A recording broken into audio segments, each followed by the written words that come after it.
Bob Wallis, hey brother. All right, we covered a lot today. As you mentioned, we talked a lot about thirds. So E and G sharp, the first and third note of the E major scale, and major, minor, minor, major, major, just like a chord sequence. This is nearly universal. Key of A, key of D, key of G,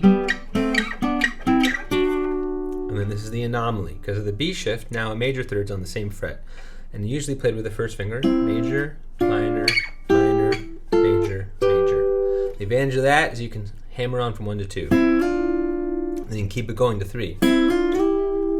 You come back. And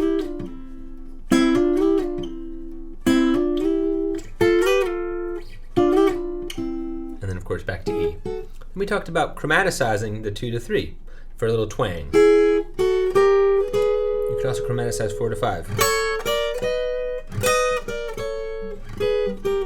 you can chromaticize 1 like this. 3, 5, 4. This is like the ultra twang kind of chromaticism when you go down half a step and back. And then we talked about inside the changes. So key of E, now to the A chord, same move, back to E, F sharp, 2 major, sorry that was crappy, B, 5. Point is that you can apply that same logic to any major chord if you want it to sound twangy. 1, 2, flat 3, 3 will always sound twangy. We talked about how 6th, 10ths, and 3rds are the same 2 notes in different arrangements. So E and a G sharp make a major third. But if you use the open E to G sharp, now you have a big wide 10th. And if you use the open high E, then you have a 6th. So you can prove this to yourself by going parallel 10ths, parallel 3rds, and parallel 6ths. And any can be chromaticized, of course.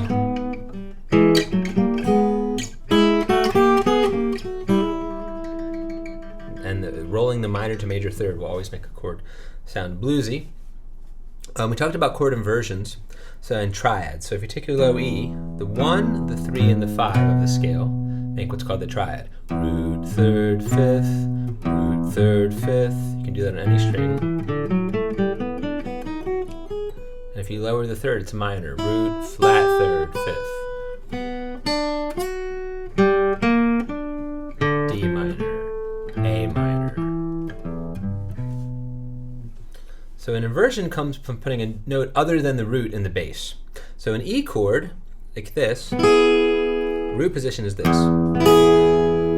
But now if I put the 3rd in the bass, it's hard to finger it, almost impossible, but it would be this. So that's a first inversion, the 3rd's the bass. Second inversion puts the 5th in the bass. These are not how you would play these. This is just for the sake of a pedagogical experiment. And then D in the bass would be the 7th. So in chord inversions or slash chords, just change what note is in the root. It could be the 1st, the 3rd, the 5th, or even the 7th. And the 7th is in fact what the Beatles do in My Life. So you play this beautifully, 2 things, you want to get that E7 off the beat.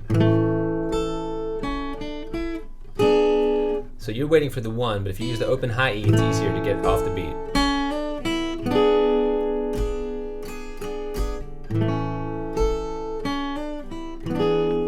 So that should come on the and. 1, 1, 1, 2, 3, and 4, and.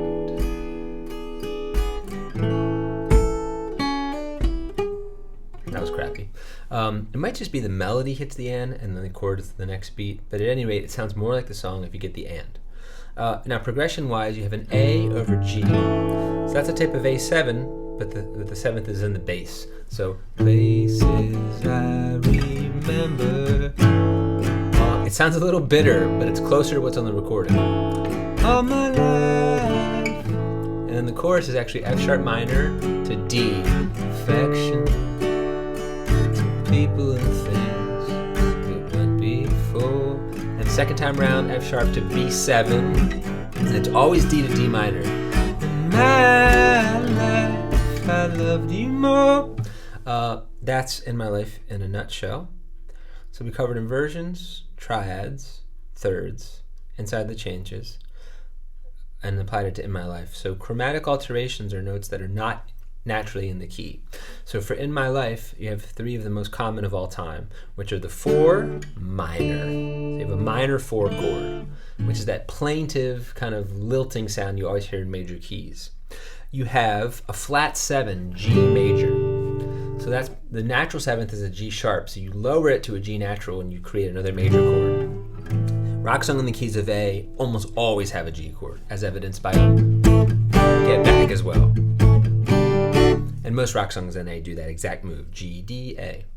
And then we had a 2 chord as a 7th, which is kind of a country move. So we're in the key of A, 2 is normally B minor, which is in fact how you played it because you have a good ear, but you were wrong. It's actually a B7, which is a chromatic alteration. So analyze that song and play those chords with some of those new tricks. And that's it for today. Have fun.